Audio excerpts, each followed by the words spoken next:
Ride the Lightning is Metallica's sophomore album, and today I'm gonna listen to it for the very first time. Now, a few days ago, I listened to Kill 'Em All for the first time. I will link that video down below, and I absolutely loved it. I think it's fantastic, and I've heard from some people, especially my friend Brandon Fauchette, that like this is the Metallica fan favorite album. It's either this one or Master of Puppets that I've heard, because a lot of them, you know, hate the Black Album and all that. But honestly, I'm so excited for this album because I've already reacted to For Whom the Bell Tolls, Fade to Black, and Creeping Death, and those are three of my favorite Metallica songs, all in the top 10. Creeping Death is my favorite so far out of those three, but there are 8 tracks on here. The album is 47 minutes, and it was released on July 27, 1984. The tracks are Fight Fire with Fire, Ride the Lightning, For Whom the Bell Tolls, Fade to Black, Trapped Under Ice, Escape, Creeping Death, and The Call of Cthulhu, however you say that. I know that one's an instrumental, and I know more about this album than I did about the first one. I don't know anything about Fight Fire with Fire.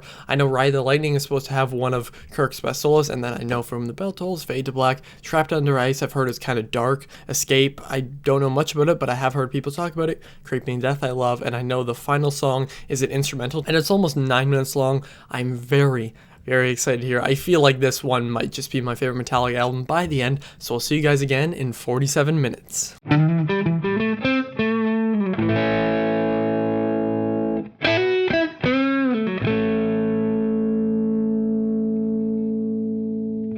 Oh shit.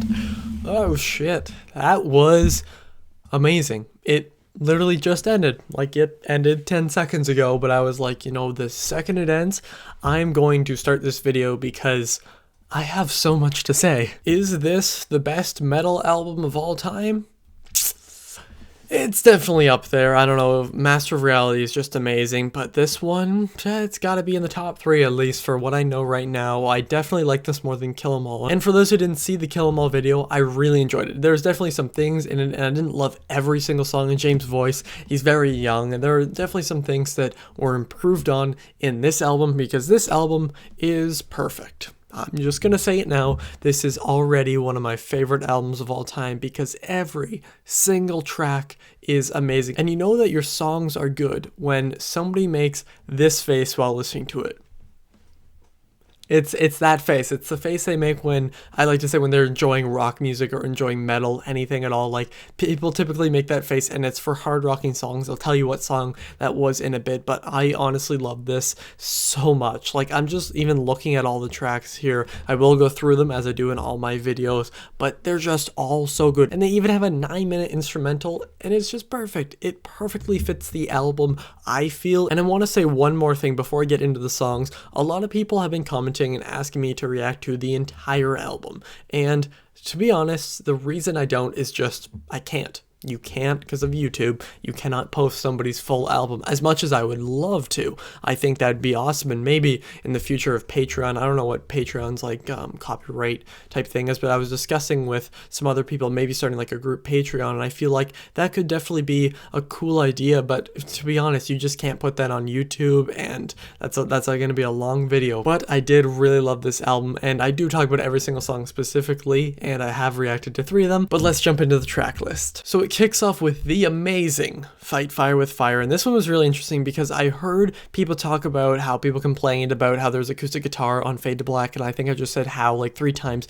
but the album actually opens with an acoustic guitar, and I read on one website online, I'm not 100% sure where it was, I was reading it while listening to it, that Cliff Burton actually wrote this, you know, the bass player, one of the greatest bass players of all time. He actually wrote the acoustic intro, and I think that's insane. Like, I just think that's really awesome, and something that's really great about the album is that the songs, in a way, especially this first one, just get better and better and better and better, because then it goes into Ride the Lightning, which has one of my favorite Kirk solos, and a lot of people say that, and I can't remember if I said this before, but I knew going into it that it was supposed to have one of the best, and it absolutely does. It's even longer than Fight Fire with Fire. Fight Fire with Fire is 4 minutes and 4 seconds. I said fire so many times there, but Ride the Lightning, the title track of the album, is 6 minutes and 36 seconds, and it really works perfectly. I love the lyrics too, and James still sounds sounds young, but not quite as young as Kill 'Em All. Obviously, this was a year later, but for me, it completely works. Then it goes into one of the biggest songs from Metallica's catalog, and one of the best, that is For Whom the Bell Tolls. And it's just this insane song that is amazing, that every single time I listen to it, I'll always have my head kind of going crazy and everything. And I actually read online on that same website that said the Fight Fire with Fire thing, that it wasn't an actual bell that they hit at the start of the song, it was Lars hitting an anvil. And here's the exact fact that I read there, but I just think that's hilarious. I always thought it was a bell, but an anvil just makes it so much cooler, and the sound is so powerful. I mean, I did react to this song, but I think I've listened to it a ton of times, and I'm a little biased because I do know how to play a lot of this on guitar. It's one of those that I really wanted to learn, so I'm learning it, and it is a lot easier, and it also has like the greatest bass intro of all time. For the non-Metallica fans who won't know, that is actually the bass, which, I mean, that's why Cliff Burd's one of the best to ever do. You can play it on guitar, but it doesn't sound as accurate, I think. And the song I think is the most powerful on the album is Fade to Black. This song is just something else. It's one of my favorite songs of all time. It honestly battles with Creeping Death for my favorite song on the album. There's a little spoiler there. I kind of, in a way, think it's the best, or at least it is easily the best lyrically. This song is so powerful, so emotional. Again, for those who don't know, it's about a man contemplating suicide, and I feel like that resonates with so many people. And the song, every time I hear it, it resonates with me. The lyrics are some of my favorite of all time, because I looked this up after my reaction, which again, I have the video up. It will be linked in the description. I have a whole Metallica playlist because I've reacted to a ton of their songs. James wrote it after their gear was stolen in 1984, so they already released Kill 'Em All, and then all their gear was stolen. Then, you know, it was kind of down in the slumps, you could say. That's a stupid way to describe it,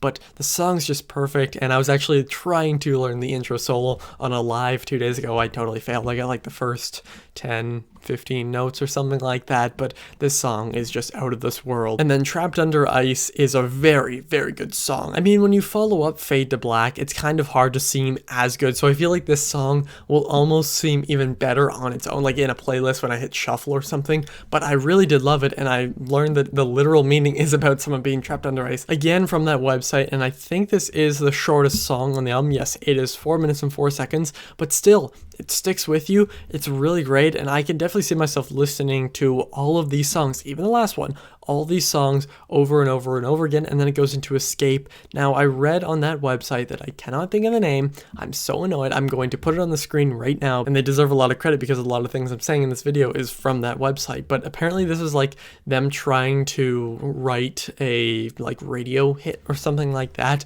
and it might be my least favorite one on the album. But then again, every single song of this album is phenomenal, so that isn't really saying much. And then we go into Creeping Death, and maybe that's part of why I think it might be my least favorite, is because it goes into Creeping Death, which is probably my favorite on the album. Either that or Fade to Black, and I know they're kind of more basic choices, but Creeping Death has the greatest breakdown of all time. Obviously, that's just a staple of thrash metal, and music in general, especially from the 80s, is from 1984, and I've seen it in concert. The concert version, I think, is the one I reacted to, and having everybody just go, die, it was just like so awesome. And the performance of it is so awesome live. I've seen it multiple times. I've looked up many different videos, but here it still works in the studio. And then it finishes off, I'm gonna pronounce the name wrong again, The Call of Cthulhu or something like that. And apparently they spelled this wrong, which is pretty funny because it comes from like literature, which so does For Whom the Bell Tolls. I think that's funny, but they spelled it wrong and they just made it easier for people to say, and James regrets that apparently. But this thing was amazing because it's slow and then it builds and then it goes down and like crescendos. There's just like, it's almost like a wave of crescendos. That's the best way I can describe the song. It's the longest song in the album, but still it kind of flies by in a way. And while listening to it, I was just almost entranced in the music. And then by like the end, or kind of like the 3/4 mark, my head was just going crazy, just like the other songs on this album.